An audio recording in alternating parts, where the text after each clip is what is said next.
Bonjour les amis et bienvenue à Mi Corazón de Mujer en France. Bonsoir ma soeur, comment tu vas?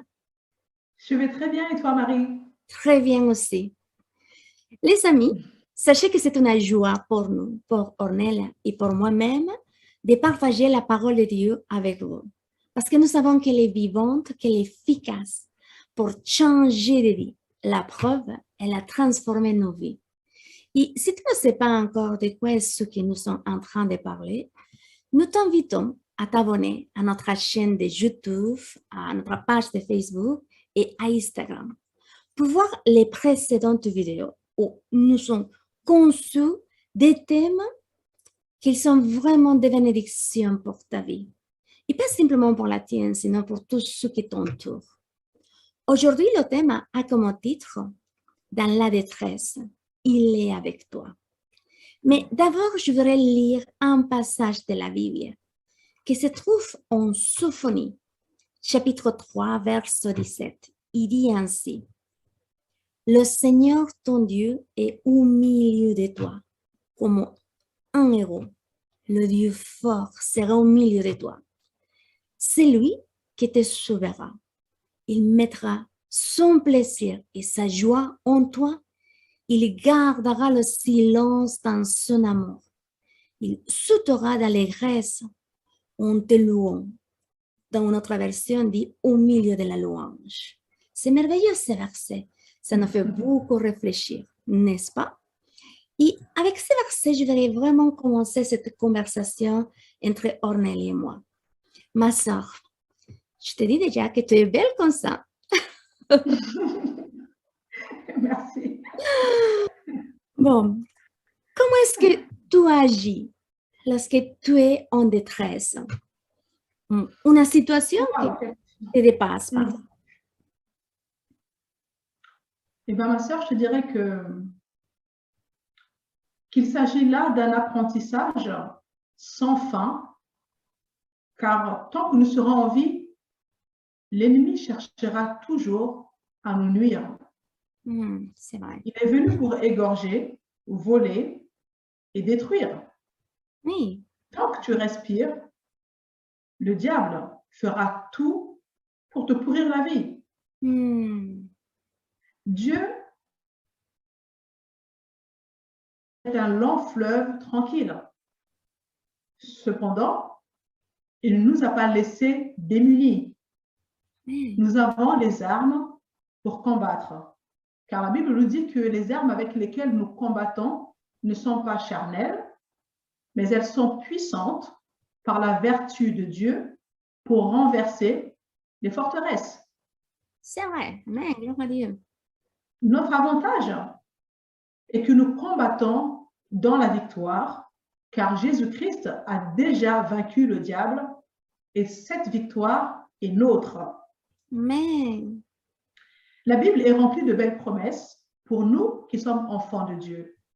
Jésus nous dit, « Je suis avec toi tous les jours jusqu'à la fin du monde. » Et il nous dit également dans Ésaïe 41, 10, il nous dit, « N'aie pas peur, car je suis avec toi. Ne promène pas de regards inquiets, car je suis ton Dieu. Je te rends fort, je viens à ton secours. Je te soutiens de ma droite triomphante. » Tu sais, je vais te faire rire, ma sœur. Tu sais que nous avons le numéro de téléphone de Dieu? C'est vrai, je l'ai trouvé. Le 5, 0, 1 et 5. Oh, bonjour le chat.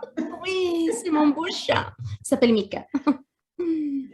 Et quand, en fait, ce passage nous dit, quand tu seras dans la détresse, appelle-moi, je te délivrerai et tu célébreras ma gloire. Psaume 50, verset 15. Mais il faut être honnête, je ne connais personne qui garde la joie dans des moments difficiles. Tu sais, nous louons Dieu, nous rendons gloire à Dieu quand tout va bien. C'est vrai. Et beaucoup moins quand les difficultés pointent leur tête, hélas. Mais il faut reconnaître aussi qu'en général, quand tout va bien, on se relâche dans la prière. C'est vrai. On est moins assidu, et bien évidemment, c'est un tort, car pendant ce temps, l'ennemi gagne du terrain. Et dans la détresse, lorsqu'il s'agit maintenant de se lever de nouveau dans la prière, on s'imagine, après s'être relâché dans la prière, on s'imagine, ou plutôt on s'attend à ce qu'une réponse instantanée nous parvienne de Dieu. On s'attend à ce que Dieu réagisse immédiatement. Mais malheureusement, on ne peut pas contrôler Dieu. Donc, c'est donc à nous de mettre la parole en pratique. Ainsi, l'ennemi ne nous surprendra pas. Nous devons aligner nos paroles et les mettre en accord avec ce qui est écrit dans la Bible. C'est-à-dire mettre en pratique ce que Dieu dit dans sa parole. Et ce n'est pas seulement pour certaines occasions dans notre vie, mais nous devons en fait en faire un mode de vie. Tu sais, lorsqu'on essaie de vivre par la foi, souvent les circonstances, les choses autour de nous se déchaînent. C'est comme si tout se mettait d'accord pour que nous puissions continuer à vivre charnellement. Mais ça, souvent même les langages des personnes qui nous entourent changent au point de nous faire vaciller, tu vois. Donc, dans la détresse, il est vrai qu'il est souvent difficile de nous renouveler dans la parole, de placer ces paroles de foi, de les déclarer et de croire sans douter. Et aussi, dans ces moments-là, nous devons apprendre à nous positionner uniquement sur ce que Dieu dit dans sa parole. Parce que Dieu comment on dit ça? Dieu n'exauce pas nos propres paroles, nos propres déclarations. Dieu exauce sa parole que nous prononçons. Ah oui. Oui, parce que souvent dans la détresse, on va se mettre à dire, Seigneur, s'il te plaît, regarde ma situation. Voilà, on fait tout un serment à Dieu, mais Dieu n'est pas là pour exécuter tes paroles. Oui. Dieu exécute sa parole. Ah, voilà.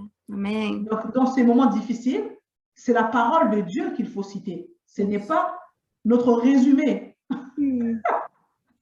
Oui, j'ai expérimenté ça.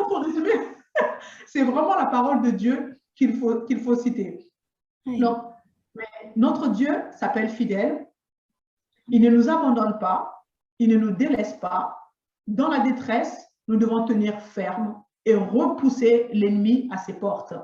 Dans ces moments de détresse, il ne faut pas oublier que nous avons une arme qui est efficace, c'est la louange. La louange est une arme redoutable à ne pas négliger. Dans ces moments compliqués, il nous est parfois difficile de prier, car tellement accablés parfois, alors souvenons-nous que Dieu siège au milieu de la louange de son peuple. Amen. Mon ami, dans ces moments difficiles, ne fixe pas les yeux sur ta situation, c'est-à-dire la montagne qui se dresse devant toi. Mais tu dois fixer les yeux sur Jésus, qui est la solution. Regarde à la grandeur de celui qui est capable de changer ta situation. Dieu vit en toi, ce qui signifie que tu n'es pas seul. Amen. Il faut avoir cette assurance dans ton cœur et réaliser que celui qui habite en toi est plus grand que celui qui est dans le monde. C'est la parole qui le dit. Le Dieu Tout-Puissant est en toi, mon ami. Il est plus fort que celui qui est dans le monde. Dieu en toi, toi en lui, tu ne peux pas échouer. Ça ne sera pas facile, c'est vrai, mais la victoire est assurée parce que le vainqueur habite en toi par son Saint-Esprit. Alors, mon ami, dans la détresse, il te faut tenir ferme. Dieu te relèvera. Fortifie-toi et prends courage. Prends courage. Après une situation hyper difficile, en général, la bénédiction n'est pas très loin. Persévère, tiens ferme. Si Dieu est pour toi, qui sera contre toi? Dieu a misé sur toi, mon ami. Il croit en toi et tu dois aussi croire en toi-même. Fais-toi confiance parce que Dieu t'a équipé pour renverser les œuvres de l'ennemi. Et dans Jean 14, 12, le Seigneur nous dit, en vérité, si tu crois en moi, tu feras les mêmes œuvres que moi, voire même les plus grandes. Alors, si Christ est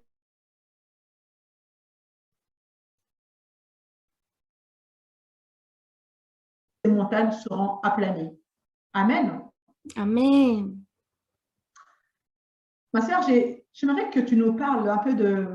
Je sais que tu as vécu un moment de détresse énorme lorsque ton papa a été entre la vie et la mort et que tu as reçu cette nouvelle dévastatrice. Comment est-ce que tu as pu faire face à cette situation?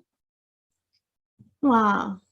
Tu sais, comme tu l'as bien dit, ma sœur, la vie chrétienne est une vie que nous apprenons chaque jour, Amen. pas à pas.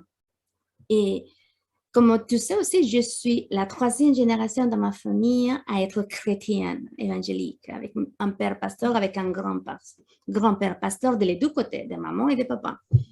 Mais ma vie chrétienne, je l'ai appris et je continue à l'apprendre, à la vivre, pas à pas, parce que c'est ça que nous apprenons, vraiment à vivre cette vie en victoire que nous avons obtenue par Jésus-Christ. Oui.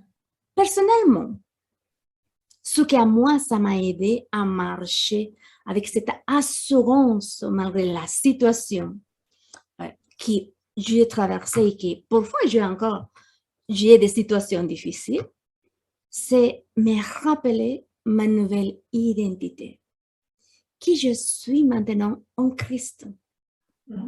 Et la vérité, plus je m'accroche à ce qui est écrit dans la parole de Dieu, à toutes ces promesses, plus je me remarque que je marche contre courant. Et le diable utilise tout son moyen, toujours pour me désencourager. Mais je suis de plus en plus encouragée quand je vois que l'amour de Dieu me tient dans ses mains. Donc, forcément, je suis protégée. Forcément, je prospère. Forcément, j'ai sa vie pour y avancer.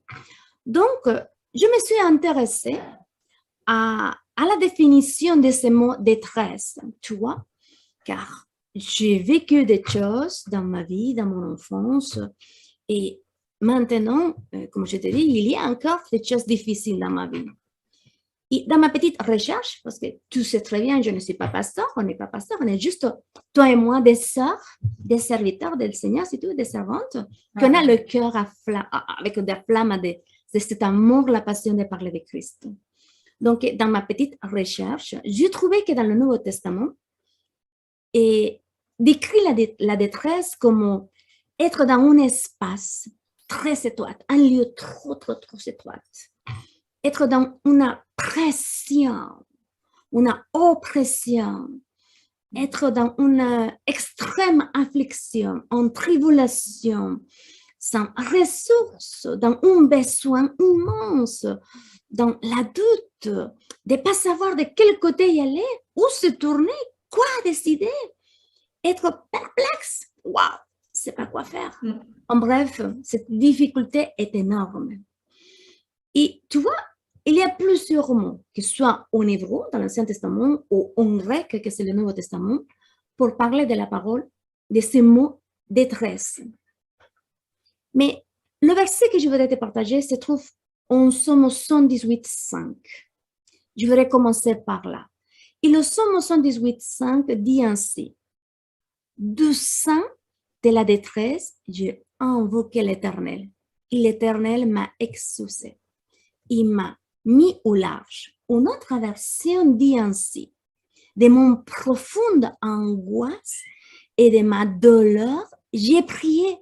Et Dieu, tu m'as aidé comme un père. Tu es venu à mon secours et tu m'as ouvert le chemin vers le lieu beau et large. Et tu vois, pour moi, ce verset, c'est aussi ressemblable à un téléphone, comme tu disais. Il y a quelqu'un qui appelle et Dieu répond. C'est merveilleux, n'est-ce pas? Et en plus, Ces versets terminent en donnant un espoir. Si nous nous remarquons, dit que Dieu a ouvert un lieu. Il amène un endroit qui est spacieux, comme pour nous faire comprendre à la liberté. Ça, c'est merveilleux. Donc, je te raconte ce témoignage de ce que j'ai vécu. En 2018, mon frère a failli se trouver en prison.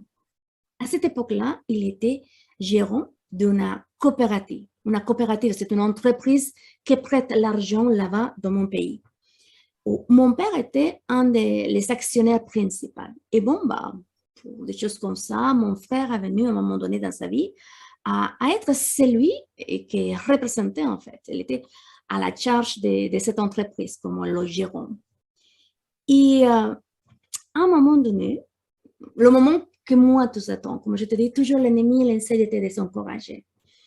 Et la personne qui était chargée d'administrer la partie de l'argent, c'est-à-dire le comptable, a parti avec l'argent de l'entreprise. Il a fui avec ça. Donc, tu peux t'imaginer les gros problèmes. Ils sont apparus.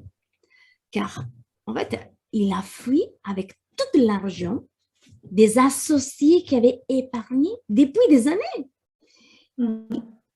Et après, tous ces gens-là se sont retournés contre l'entreprise, contre mon frère, parce qu'il était celui qui était responsable, le gérant de l'entreprise. Et ça a été des moments très difficiles. Mes parents l'ont eu déjà, mon frère, à un âge assez avancé. Donc, quand il voit son enfant, son fils de 28 ans, à peu près à ce moment-là, était accusateur, pour mes parents, c'était difficile. Et malheureusement, il fallait que quelqu'un soit responsable, qu'il fasse face à cet état de situation, car plusieurs plaintes ont été déposées. Bref, nous avons vécu telle pression que seulement la main de Dieu pouvait nous libérer.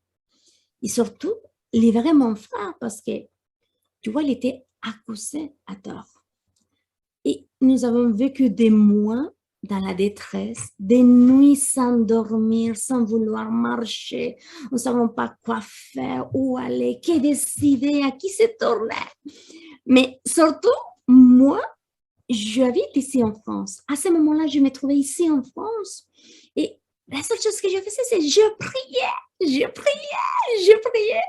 Et j'ai aidé financièrement avec mes moyens, tu vois, pour essayer de solutionner, trouver une solution à ça. Et au milieu de tous ces problèmes, apparaît un deuxième problème. À cause de ces émotions vécues, mon père fait un AVC le 10 de janvier 2019. C'est presque passé un an dans tous ces problèmes. Et là, il arrive cet accident de l'AVC de mon père. Et pendant le trajet vers l'hôpital, tu vois, pour vraiment aller jusqu'au fond, vers le chemin vers l'hôpital, il a aussi un arrêt cardiaque. L'infirmier qui était là, il s'arrive à le réanimer. Bref, c'était vraiment un cinéma. Et ma mère, elle était toute seule avec lui dans l'ambulance. Tu vois, la seule chose qu'elle pouvait dire en essayant de prier parce qu'elle ne pouvait pas, en fait, la seule chose qu'elle disait, Seigneur, ton sang est sur lui, ton sang est sur lui, ton sang est sur lui. C'est la seule chose qu'il priait. Et quand ils arrivent, en fait, à l'hôpital, le médecin, directement leur regarde, l'examine vite fait, il leur annonce en disant, il est trop tard. Il est déjà en état de mort cérébrale. Il ne sortira pas du coma. Il est trop tard pour faire quelque chose. On ne peut pas faire ça. Quel que soit, on ne peut pas faire. Et nous pouvons juste espérer que son cœur s'arrête complètement. Et mon frère était vraiment... comprenait pas, tu vois, elle était là, moi au téléphone, et le médecin lui dit à mon frère, venez, regardez, il lui montre la pupille des yeux de mon père, et il dit, regardez comment ils sont, ces pupilles, ils sont éteintes. Ça montre qu'il est déjà dans le processus d'une mort cérébrale. Et j'entendais tout ça au téléphone aussi. Je disais, waouh, tout ça, ce jour-là, que mon père a eu l'accident pour moi, que je me trouvais assez loin de ma famille, c'était la goutte qui a fait déborder la vase. Je me souviens que je suis rentrée en vitesse en sortant du travail à la maison et je me suis mis à genoux et j'ai commencé à dire, Saint-Esprit, comment je dois prier parce que je ne sais plus comment prier. Tu vois le problème, mon frère, il est un pied d'entrer en prison. Là, maintenant, la situation avec l'accident de mon père, avec tout ça, comment je dois prier? Je ne sais pas quoi dire. Je restais pendant quelques minutes, je dis, qu'est-ce que je dis? Qu'est-ce que je dis? Saint-Esprit, dis-moi quelque chose. Comment je dois prier? Parce que honnêtement, je ne savais pas. Et soudain, c'était vraiment, je ne peux pas t'expliquer, c'était quelque chose qui ça m'a fait rappeler que j'avais une nouvelle identité. Et que dans cette nouvelle identité, en fait, j'avais déjà le fruit du Saint-Esprit. Et j'ai cette partie-là où je pouvais contrôler mes émotions, contrôler moi-même.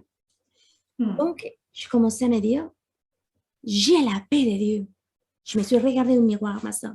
J'ai la paix de Dieu. Je ne sais pas comment, Seigneur, mais j'ai la paix. Et je dois voir ta paix parce que ta parole le dit. Alors, je décide d'avoir cette paix que tu m'as déjà donnée.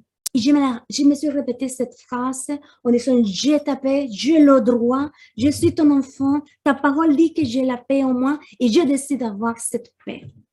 Et j'ai commencé à sentir vraiment une paix que je ne peux pas te la décrire. C'est une tranquillité. À l'intérieur, j'ai commencé à sentir cette paix, une fraîcheur. Et pendant que je disais ça, des versets se sont commencés à filer dans ma tête. Ils venaient en fait, des versets qui s'étaient déjà sémés dans mon cœur. Et un des premiers versets, c'était « Il a envoyé sa parole, il les guérit, il les sauve de la mort. » Et cette parole est devenue chère. C'est le 12e verset qui se vient à ma tête. Il a vécu parmi les hommes et c'est Jésus-Christ. Tu vois, c'était des mots qui m'ont fait comme un éclate à l'intérieur de moi. Et soudain, j'ai commencé à voir des autres mots, des autres façons de dire dans ma prière. Ça, par ma bouche, il sortait des paroles que simplement le Saint-Esprit pouvait me donner. Et j'ai commencé à dire, c'est une vie abondante que nous avons, qu'il n'y avait plus de condamnation du péché. Par ses blessures, nous sommes guéris de toute mal qui puisse nous attendre. Et pendant que je disais ces paroles, dans ma pensée, c'est comme s'ouvrir ouvert. Je ne peux pas t'expliquer. Je sais que tu as déjà expérimenté ça, ma soeur, de voir des images à couleur. Voir des images et au début, en fait, je ne comprenais pas. Et j'étais là, je disais, mais je demande encore une fois Saint-Esprit, mais qu'est-ce que je vois? Parce que je ne comprenais pas. Et le Saint-Esprit me rappelle que j'ai la pensée de Dieu en moi et que simplement je devais croire et accepter cela, que c'est une réalité et que je devais vraiment l'accepter. Et je me souviens que je lui ai dit, Saint-Esprit, je fais ce que tu me demandes. Je accepte que j'ai la pensée de Christ. Je l'accepte. Je ne sais pas comment faire pour dire que je l'accepte, mais je décide de l'accepter. Et maintenant, Saint-Esprit, je fais quoi avec ces images? Parce que les images, elles filaient, tu vois. Et plus j'attendais une réponse, en fait, c'était comme s'il y avait quelque chose à l'intérieur de moi qui me faisait dire qu'il fallait que je parle, que je déclare, que je dise les choses que je voyais. Et d'un coup, j'ai commencé à dire, c'est la réalité spirituelle.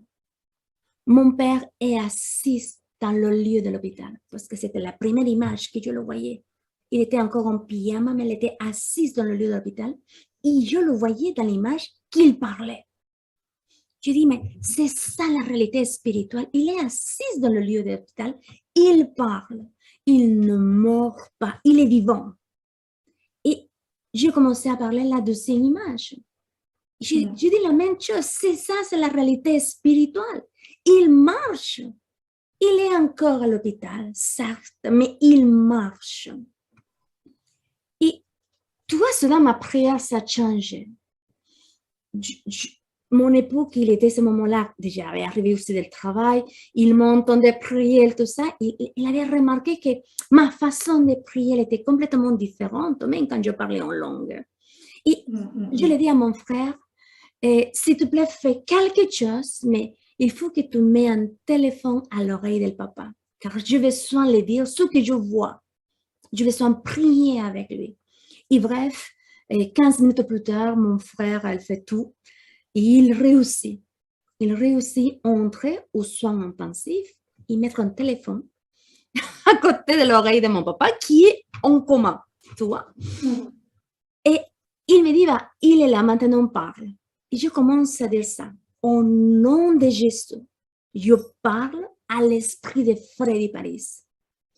Tu ne vas pas mourir. Je t'ai vu assise dans le lit de l'hôpital. Et tu parlais. Je te veux marcher.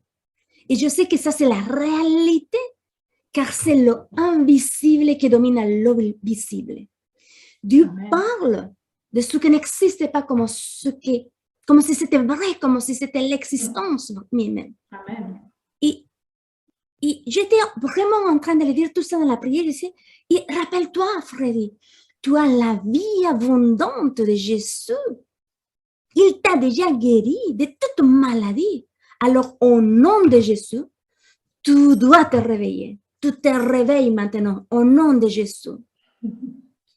Tu vois, ma soeur, je ne pourrais pas te dire comment, de où est-ce que ça sortait en moi, cette façon de parler, cette assurance, cette autorité, si tu veux. Et j'ai demandé à ma mère et à mon frère à dire, ben, écoute, je sais que les paroles des médecins et tout ça, des pasteurs, les amis, tout le monde qui vient, ils sont là. Mais la seule chose que je demande, c'est que vous rejetez, que vous n'acceptez pas cette parole négative, soit du personnel de l'hôpital ou de ceux qui viennent le visiter. Parce que ce n'est pas la volonté de Dieu que mon papa meure de maladie. Il doit mourir de vieux. Et là, il n'est pas vieux encore. Donc, je le remarque ça à ma maman, à mon frère. On rejette les paroles négatives et on se positionne. Et j'avais cette certitude en moi que je devais être dans l'expectative. Et tu vois, je les mettais ça à mon frère et à ma mère. Vous restez dans l'expectative. Il va y avoir un changement. Il faut qu'il y ait un changement. On reste dans l'expectative. Et je les rappelle chaque fois qu'on est un esprit avec l'Esprit de Dieu. Et l'Esprit de Dieu, il est vivant. Et tu sais, pendant 4 jours, la prière, c'était la même que j'avais faite. Les mêmes paroles que j'avais dit avant, avec les mêmes versets. C'est une parole envoyée pour nous sauver de la ruine, de la mort. Et cette parole est venue chère, c'est Jésus-Christ. Et c'était la même prière que je venais de faire avec mon papa en lui disant, tu ne vas pas mourir, on t'a vu, spirituellement, tu es assise dans le lit, tu parles, tu marches et tu es vivant. Réveille-toi. On s'alignait tous les 4 pendant 4 jours. Et au bout des 4 jours, il y a eu un changement, un tout petit changement, mais vraiment tout petit. Les pupilles de mon père ont changé. Ils se sont dilatés, c'était plus brillante. Il avait la lumière là. Et mon frère l'appelle le médecin vient, le regarde et dit, oh ouais, il y a un changement, mais cela ne dit pas qu'il va se réveiller. Et en plus, il se réveille, peut-être elle ne va pas parler, elle ne va pas se souvenir, elle ne va pas marcher, elle va avoir une vie végétale parce que ce n'est pas possible. Il y a beaucoup de lagunes de sang dans son cerveau, dans toute cette partie-là, gauche, la partie cognitive du cerveau. C'est ça, impossible que ça se réveille. Et c'était vraiment des mots assez négatifs et forts, tu vois. Des frères et des sœurs qui venaient et disaient, bah, accepter, c'est la volonté de Dieu. Mais on était là, non, Seigneur. Tu m'as montré pour quelque chose, pour la première fois dans ma vie, des images à couleur. Et tu m'as amené à réfléchir avec 2 versets que pour moi, quelque chose se passe dans mon ventre, mais je suis sûre et certain que je dois rester dans cette expectative. Dans cette expectative. Et tu vois, le lendemain que les pupilles de mon père sont changées, mon père s'est réveillé. C'était vraiment, quand mon frère m'appelle, c'était, comment montre-moi, fais un appel vidéo parce que je veux le voir. Mon père s'est réveillé. Certes qu'il ne pouvait pas bouger beaucoup son corps, il ne pouvait pas parler, mais les médecins lui faisaient des questions par rapport à ce qu'il se rappelait qui était la personne et tout ça. Et ça se voyait qu'il avait la mémoire. Il était réveillé. Et tu sais, peu à peu, il a commencé à parler. 3 jours plus tard, de s'avoir réveillé, il a commencé doucement, mais ça sortait des mots. Peu à peu, il a commencé à marcher. 15 jours plus tard de cet accident, il a sorti de l'hôpital en marche, comme si rien n'était arrivé. Et 1 mois plus tard, mon époux et moi, on sont allés en Bolivie parce que mes parents fêtaient ses 50 ans d'anniversaire de mariage. Et on a fait une fête. On a fait une fête. Mais c'était merveilleux. Merveilleux, tu vois. Et ça, maintenant, si tu le voyais, il parle, il marche. Au bout de 3 mois de l'accident, il conduisait déjà sa voiture, comme si rien n'avait arrivé. Ça, c'est l'amour de Dieu. Ça, c'est la puissance, mais quand on croit en ce qui est écrit. Donc, pour moi, ma soeur, ce qui peut nous aider à sortir de la détresse, c'est vraiment parler de cette parole qu'il est déjà sémée dans notre cœur. La croire. Tu vois, Josué 1:8, c'est un verset merveilleux. C'est une promesse, en fait. C'est comme un conseil. Je le prends plutôt comme un conseil que Moïse le donne à Josué. Qu'il dit, c'est le livre de la loi. Parce qu'à cette époque-là, il n'existait pas la Bible, il n'y avait que cette partie les 5 premiers livres. Tu vois, c'est le livre de la loi, tu sais, ne doit pas s'éloigner en aucun instant de ta bouche. Amen. Il était sûr. Il disait, tu dois la méditer jour et nuit pour agir fidèlement selon tout ce qui est écrit. Et plus tu es obéissant en ça, tu auras des succès dans toutes les entreprises. Ça, tu vas réussir, en autre mot. Croire en ce qu'elle nous dit, la parole, c'est puissant. Mais c'est pas simplement lire la Bible 24 heures, toute une journée. C'est pas lire pour lire.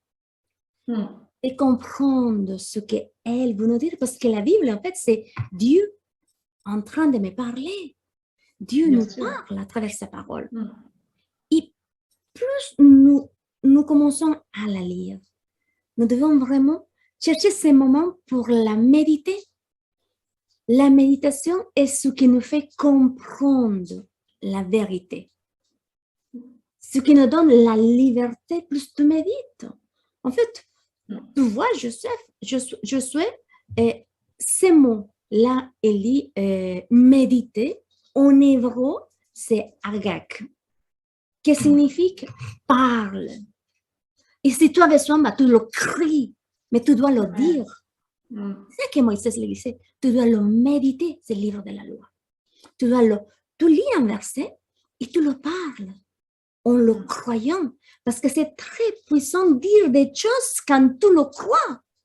Amen. Quand tu marches, tu penses dans ces versets que tu as lus. Tu suspires même en disant, waouh, Dieu est merveilleux. En ce que tu as lu, tu commences à suspirer, tu te remplis, tu fais que la parole de Dieu rentre en toi et tu la vois, la parole de Dieu, à l'intérieur de toi. Et ça commence à être vivante et de là vient la foi de Dieu. Il entre en toi et te fait parler des choses qui sont encore invisibles, mais qui va dominer le visible. C'est vraiment une pratique. Avec le temps, ça vient en pratique, c'est quelque chose de normal. Et ça doit y être comme ça, parce que c'est ainsi que vivait l'Église primitive, les apôtres. Tu vois, ils voyaient la parole, ils savaient déjà que la parole, c'était Jésus-Christ fait chair. Ils vécaient à l'intérieur de eux cette compréhension, cette unité. Et Jésus avait prié pour eux, pour que chaque fois qu'ils lisent la parole, ils puissent vraiment avoir la compréhension. Et si nous croyons que chaque parole de la Bible, c'est aussi pour nous, cette prière aussi est applicable dans nos vies. Que je la lis, je la médite. Et ça vient de cette compréhension. Je peux vraiment voir et produire toutes ces promesses que Dieu m'a données. Nos paroles s'aligneront. Parce que je suis en train de méditer, en train de rêver, en train de penser. Je me remplis de toutes ces pensées qui sont bonnes, agradables et parfaites. Donc, nos paroles s'alignent sur ce qui est écrit dans la parole de Dieu. Nous avons cru. Et les apôtres nous ont dit, nous croyons, c'est pour ça que nous parlons de ce que nous croyons. Amen. C'est être pareil pour nous. Nous devons croire en ce qui est écrit. Tu sais, j'ai appris que la pensée qui me domine, c'est celle que je parle. Bien sûr. Voilà mes sœurs. Oh, merci, merci. Oh, Dieu est merveilleux. Vraiment, c'est waouh, c'est un témoignage vivant qui est puissant, plein de rebondissements. Merci Seigneur et bravo ma sœur. Bravo d'avoir été à l'écoute du Saint-Esprit qui t'a donné la conduite à adopter dans ces moments où généralement nous perdons pied, car les émotions ont tendance à prendre le dessus. Ça, c'est vrai. Ouais. Entre les discours alarmistes des médecins et de ce que nous voyons avec nos yeux de la chair, effectivement, il nous faut rentrer dans cette paix que Dieu nous a donnée afin d'agir selon l'esprit et non selon la chair. Oui. Pour ainsi libérer la parole de choix qui a une grande efficacité. La parole de Dieu a une grande efficacité pour changer les circonstances. La parole est Christ lui-même qui est tout puissant, qui est vivant pour l'éternité. Mes amis, c'est vraiment un témoignage poignant, moi, qui me touche énormément et merci ma sœur parce que vraiment c'est une inspiration vraiment de foi. Merci. Parlons la parole de Dieu, mes amis. Amen. Vous savez, sur les graines que nous avons semées, tout ce qui est déjà prévu dans le spirituel, Jésus nous a déjà tout fourni pour que tout ce qui est dans son royaume, qui est spirituel et qui est en nous, dans notre esprit, le Saint-Esprit a apporté en lui, comme par exemple le fruit de l'esprit, qui est amour, joie, paix. Donc Galates 5, 22, 23. Mais ne nous limitons pas à cela, mes amis. Regardons ce qui est écrit dans 1 Corinthiens 1, verset 5, il est écrit, car en lui, vous êtes devenus riches de toute parole, et de toute connaissance. Amen. Quiconque n'a pas connu le péché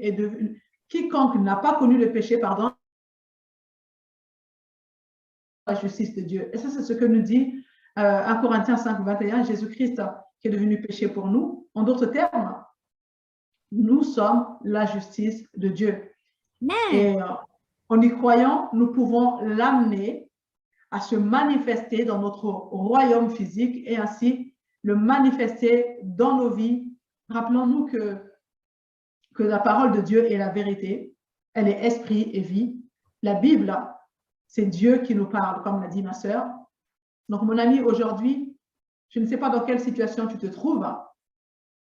Si tu es dans une situation de détresse aujourd'hui et que tes yeux sont fixés sur tes 5 sens, prends la décision de fixer ton regard sur la personne de Jésus-Christ et de déclarer sa parole, comme l'a fait ma sœur, déclare la parole de Dieu sur ta situation.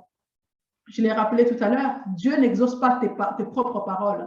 Dieu exauce sa parole. Donc, il nous est dit que nous sommes prophètes de notre propre vie. Alors, mon ami, aligne tes paroles sur ce que dit la Bible par rapport à ta situation, par rapport à ton problème. Peu importe le diagnostic de médecin, en Christ, nous avons la victoire. Amen.